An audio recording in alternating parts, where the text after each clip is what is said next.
Assalamualaikum warahmatullahi wabarakatuh. Ikhwan dan akhwat yang dirahmati Allah Subhanahu wa taala.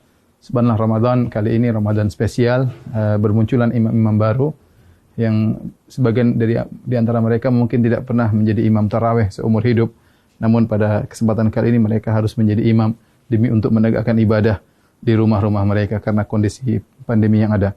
Maka yang jadi masalah sebagian dari mereka tidak memiliki hafalan Quran atau hafalan Qurannya sedikit, tidak banyak. Kemudian juga banyak di antara mereka yang ingin bisa menghatamkan Quran dalam sholat tarawih, sementara hafalan Quran yang terbatas. Apa solusi yang diberikan? Maka di antaranya syariat membolehkan seorang sholat sambil membaca dari mushaf, dan ini dipraktikkan oleh Aisyah radhiyallahu taala anha di malam bulan Ramadan. Beliau radhiyallahu anha pernah menyuruh budaknya untuk menjadi imam sambil membaca dari al-mushaf. Ya, dan ini adalah praktik dari para salaf. Az-Zuhri, seorang imam dari kalangan tabi'in, juga mengatakan khiyaruna yaqra'una minal mushaf, yaitu banyak orang-orang soleh juga mereka salat sambil membaca al-mushaf supaya bisa membaca dengan sebanyak-banyaknya dalam salat malam atau salat tarawih. Di antara cara yang bisa kita gunakan untuk baca mushaf adalah meletakkan mushaf suatu tempat di depan kita. Nah, kita menghadap kiblat sementara mushaf di depan kita sehingga kita baca seperti biasa. Setelah itu nanti kalau kita mau ruku, ya terpaksa mungkin kita agak ke kiri sedikit, kemudian kita baru ruku, Allahu Akbar. Ya. Setelah itu kemudian kita sujud, ketika kita balik berdiri, kita geser lagi sedikit untuk kemudian membaca dari mushaf di depan kita. Tidak mengapa kita kemudian misalnya membuka mushaf, ini gerakan yang tidak mengapa, ya, karena gerakan yang diperlukan ya demi kemaslahatan salat, karena kita dituntut untuk bisa salat malam dengan lebih panjang dan lebih lama. Ya, ini adalah cara pertama tatkala kita ingin salat dengan membuka mushaf di depan kita. Adapun cara kedua, caranya kita dengan memegang mushaf, kemudian bisa kita pegang ya seperti begini mungkin sambil kita bersedekap bisa. Itu tidak mengapa kita pegang begini ya. Insyaallah tidak jadi masalah, tapi kita bisa pegang bersedekap. Dan ketika kita ingin butuhkan untuk membuka, kita tinggal buka mushaf tersebut, tidak jadi masalah. Ini gerakan yang ditoleransi dalam ibadah salat. Nah, ketika kita ingin ruku atau ingin sujud, maka kita bisa meletakkan di meja seperti ini, baru kita ruku.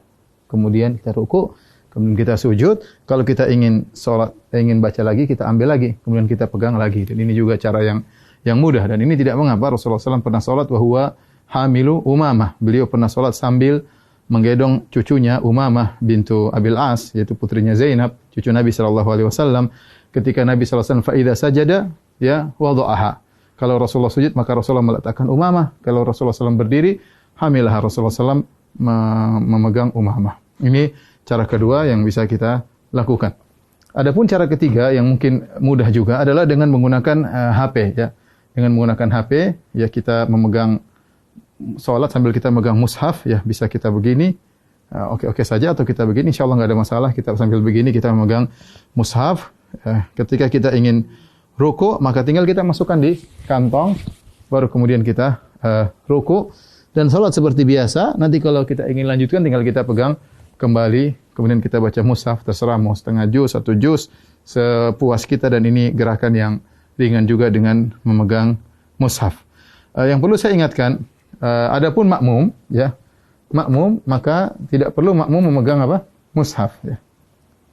Ya, jadi sebagian makmum tatkala mereka salat, mereka sambil mengikuti bacaan imam dengan memegang mushaf, dan ini adalah cara yang keliru karena makmum tidak perlu untuk memegang mushaf. Yang perlu adalah imam. Dengan demikian para ulama melarang para makmum untuk memegang mushaf karena adalah gerakan yang tidak diperlukan, dan asal hukum dalam gerakan dalam salat adalah makruh. Karena ini gerakan yang tidak diperlukan, maka mereka tidak disyariatkan untuk memegang Al-Quran. Semoga para ikhwan yang jadi imam-imam baru di tahun ini, semoga bisa menjalankan ibadah dengan sebaik-baiknya, dan bisa membimbing keluarga dalam melaksanakan, mengisi hari-hari mereka, waktu-waktu mereka di malam-malam Ramadan. Taqabbalallahu minna wa minkum. Semoga ibadah kita diterima oleh Allah Subhanahu wa taala. Assalamualaikum warahmatullahi wabarakatuh.